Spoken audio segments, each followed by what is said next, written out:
Chapter 20. Then the children of Israel, the whole congregation, came into the wilderness of Zin in the first month, and the people stayed in Kadesh, and Miriam died there and was buried there. Now there was no water for the congregation, so they gathered together against Moses and Aaron. And the people contended with Moses and spoke, saying, If only we had died when our brethren died before the Lord! Why have you brought up the assembly of the Lord into this wilderness, that we and our animals should die here? And why have you made us come up out of Egypt to bring us to this evil place? It is not a place of grain, or figs, or vines, or pomegranates, nor is there any water to drink. So Moses and Aaron went from the presence of the assembly to the door of the tabernacle of meeting, and they fell on their faces, and the glory of the Lord appeared to them. Then the Lord spoke to Moses, saying, Take the rod, you and your brother Aaron, gather the congregation together.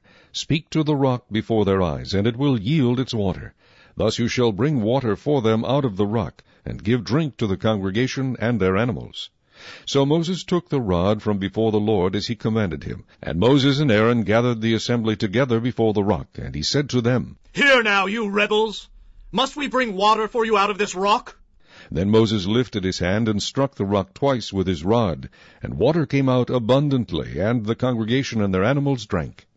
Then the Lord spoke to Moses and Aaron, Because you did not believe me, to hallow me in the eyes of the children of Israel, therefore you shall not bring this assembly into the land which I have given them.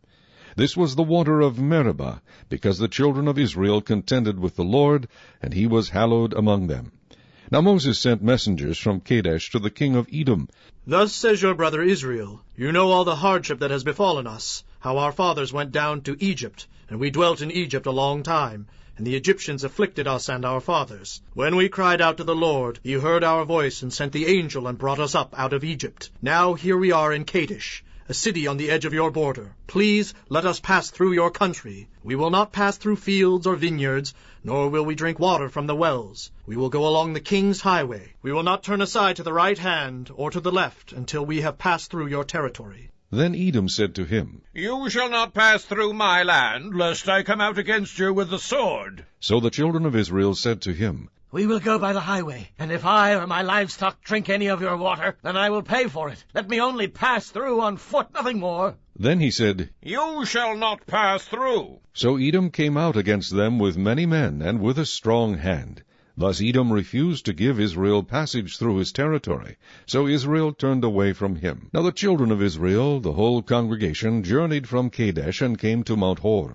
And the Lord spoke to Moses and Aaron in Mount Hor by the border of the land of Edom, saying, Aaron shall be gathered to his people, for he shall not enter the land which I have given to the children of Israel, because you rebelled against my word at the water of Meribah. Take Aaron and Eleazar his son, and bring them up to Mount Hor. And strip Aaron of his garments, and put them on Eleazar his son. For Aaron shall be gathered to his people, and die there. So Moses did just as the Lord commanded, and they went up to Mount Hor in the sight of all the congregation. Moses stripped Aaron of his garments, and put them on Eleazar his son. And Aaron died there on the top of the mountain.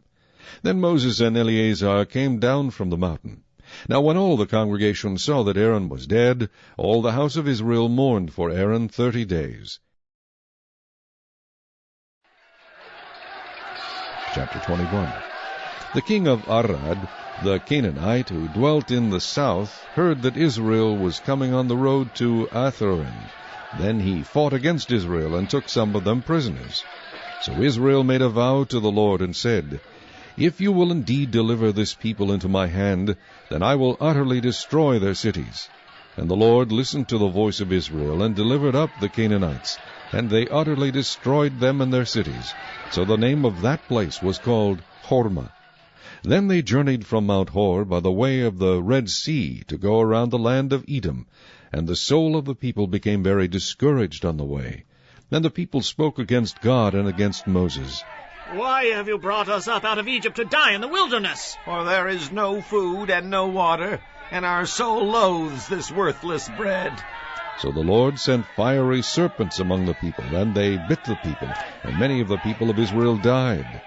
Therefore the people came to Moses and said, We have sinned, for we have spoken against the Lord and against you. Pray to the Lord that he take away the serpents from us. So Moses prayed for the people. Then the Lord said to Moses, Make a fiery serpent, and set it on a pole, and it shall be that every one who is bitten, when he looks at it, shall live. So Moses made a bronze serpent, and put it on a pole, and so it was, if a serpent had bitten any one, when he looked at the bronze serpent, he lived. Now the children of Israel moved on, and camped in Oboth. And they journeyed from Oboth, and camped at Ije-Abarim, in the wilderness which is east of Moab, toward the sunrise. From there they moved, and camped in the valley of Zered. From there they moved, and camped on the other side of the Arnon, which is in the wilderness that extends from the border of the Amorites, for the Arnon is the border of Moab, between Moab and the Amorites. Therefore it is said in the book of the wars of the Lord, Wacheb in Supah, the brooks of the Arnon, and the slope of the brooks that reaches to the dwelling of Ar, and lies on the border of Moab. From there they went to Beer, which is the well where the Lord said to Moses, Gather the people together, and I will give them water. Then Israel sang this song, Spring up, O well, all of you sing to it. The well the leaders sank, dug by the nation's nobles, by the lawgiver with their staves. And from the wilderness they went to Mattanah, from Mattanah to Nahaliel, from Nahaliel to Bamoth, and from Bamoth in the valley that is in the country of Moab, to the top of Pisgah, which looks down on the wasteland. Then Israel sent messengers to Sihon, king of the Amorites, saying, Let me pass through your land. We will not turn aside into fields or vineyards. We will not drink water from wells. We will go by the king's highway until we have passed through your territory. But Sihon would not allow Israel to pass through his territory. So Sihon gathered all his people together, and went out against Israel in the wilderness. And he came to Jahaz, and fought against Israel. Then Israel defeated him with the edge of the sword, and took possession of his land, from the Arnon to the Jabbok, as far as the people of Ammon, for the border of the people of Ammon was fortified. So Israel took all these cities, and Israel dwelt in all the cities of the Amorites, in Heshbon, and in all its villages. For Heshbon was the city of Sihon, king of the Amorites, who had fought against the former king of Moab, and had taken all his land from his hand as far as the Arnon. Therefore those who speak in Proverbs say, Come to Heshbon, let it be built, let the city of Sihon be repaired. For fire went out from Heshbon, a flame from the city of Sihon. It consumed Ar of Moab, the lords of the heights of the Arnon. Woe to you, Moab! You have perished, O people of Chemosh. He has given his sons as fugitives, and his daughters into captivity, to Sihon king of the Amorites. But we have shot at them. Heshbon has perished as far as Dibon. Then we laid waste as far as Nophah, which reaches to Medeba. Thus Israel dwelt in the land of the Amorites. Then Moses sent to spy out Jazer, and they took its villages, and drove out the Amorites who were there. And they turned and went up by the way of Bashan. So Og king of Bashan went out against them, he and all his people, to battle at Edrei. Then the Lord said to Moses, Do not fear him, for I have delivered him into your hand, with all his people and his land. And you shall do to him as you did to Sihon king of the Amorites, who dwell at Heshbon. So they defeated him, his sons, and all his people, until there was no survivor left him, and they took possession of his land. Chapter 22. Then the children of Israel moved and camped in the plains of Moab on the side of the Jordan across from Jericho. Now Balak the son of Zippor saw all that Israel had done to the Amorites, and Moab was exceedingly afraid of the people, because they were many, and Moab was sick with dread because of the children of Israel.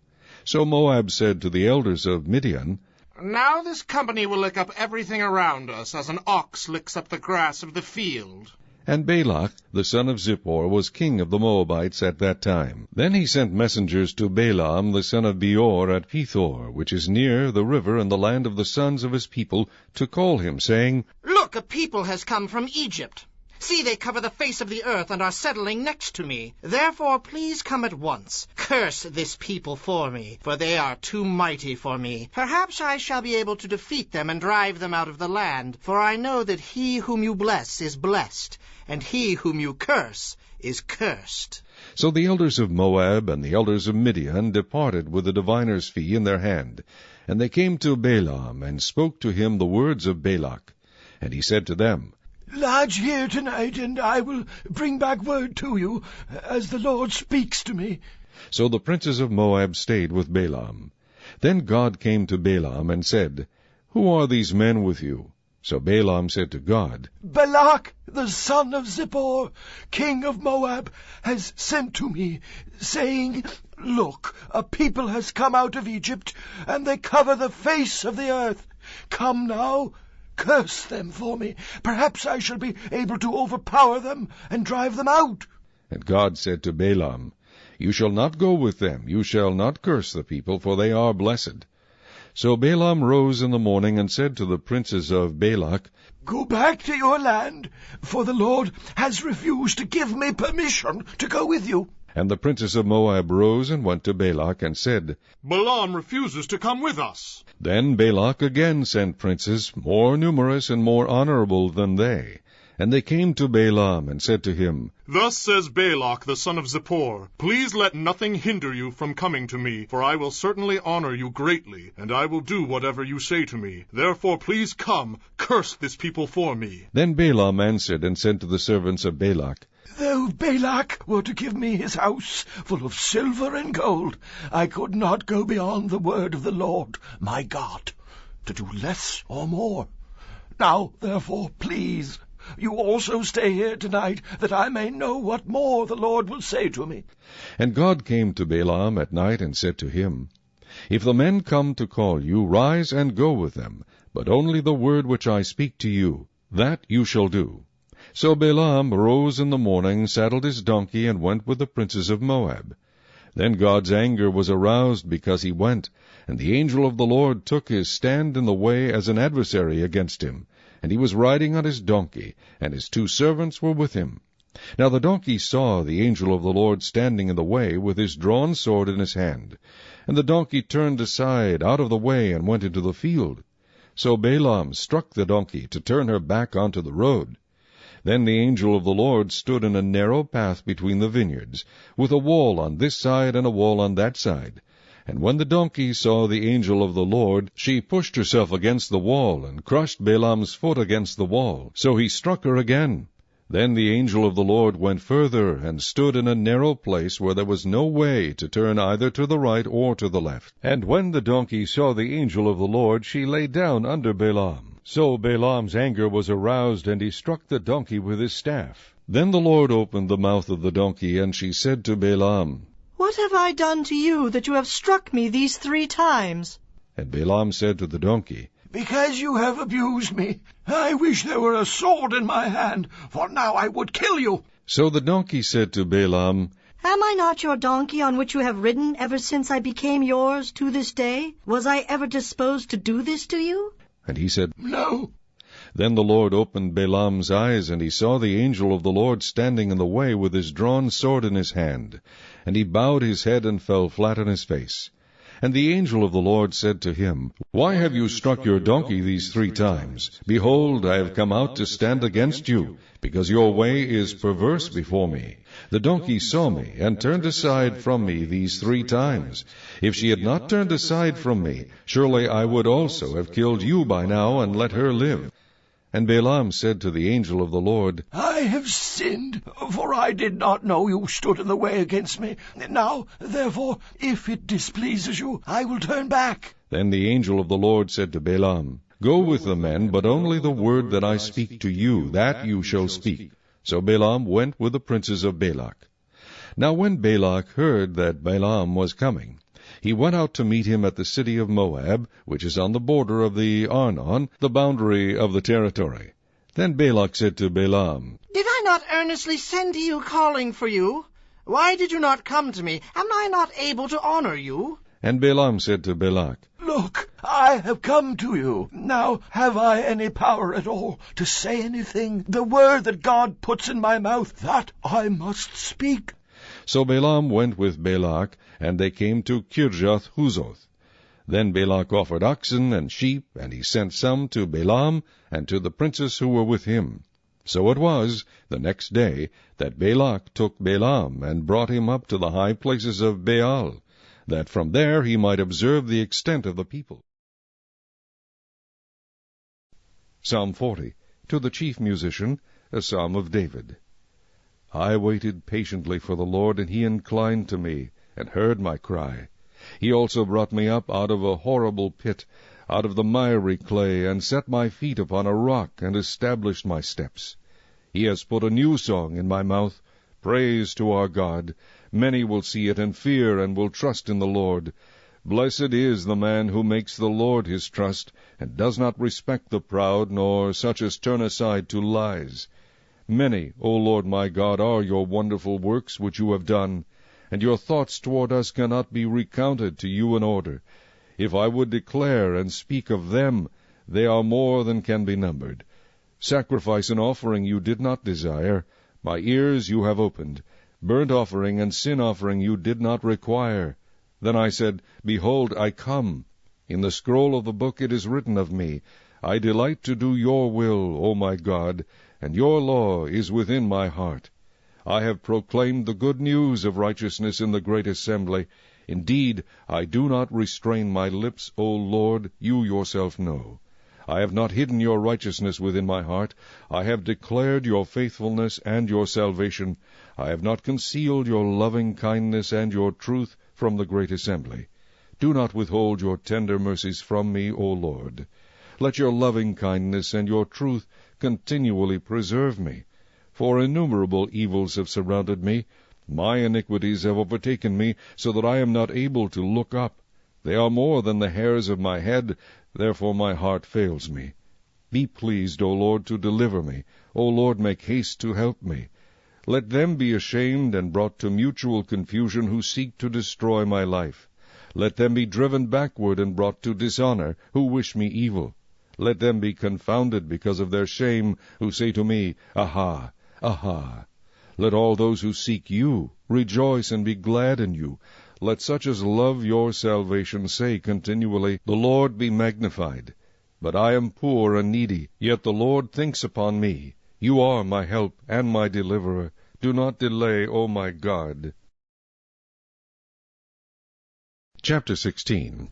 Now when the Sabbath was past, Mary Magdalene, Mary the mother of James, and Salome, bought spices that they might come and anoint him. Very early in the morning, on the first day of the week, they came to the tomb when the sun had risen. And they said among themselves, Who will roll away the stone from the door of the tomb for us? But when they looked up, they saw that the stone had been rolled away, for it was very large. And entering the tomb, they saw a young man clothed in a long white robe, sitting on the right side, and they were alarmed. But he said to them, Do not be alarmed. You seek Jesus of Nazareth, who was crucified. He is risen. He is not here. See the place where they laid him? But go, tell his disciples and Peter that he is going before you into Galilee. There you will see him, as he said to you. So they went out quickly, and fled from the tomb, for they trembled and were amazed. And they said nothing to anyone, for they were afraid. Now when he rose early on the first day of the week, he appeared first to Mary Magdalene, out of whom he had cast 7 demons. She went and told those who had been with him, as they mourned and wept. And when they heard that he was alive, and had been seen by her, they did not believe. After that, he appeared in another form to 2 of them as they walked and went into the country. And they went and told it to the rest, but they did not believe them either. Later he appeared to the 11 as they sat at the table, and he rebuked their unbelief and hardness of heart, because they did not believe those who had seen him after he had risen. And he said to them, Go into all the world, and preach the gospel to every creature. He who believes and is baptized will be saved, but he who does not believe will be condemned. And these signs will follow those who believe. In my name they will cast out demons, they will speak with new tongues, they will take up serpents, and if they drink anything deadly, it will by no means hurt them. They will lay hands on the sick, and they will recover. So then, after the Lord had spoken to them, he was received up into heaven, and sat down at the right hand of God. And they went out and preached everywhere, the Lord working with them and confirming the word through the accompanying signs. Amen.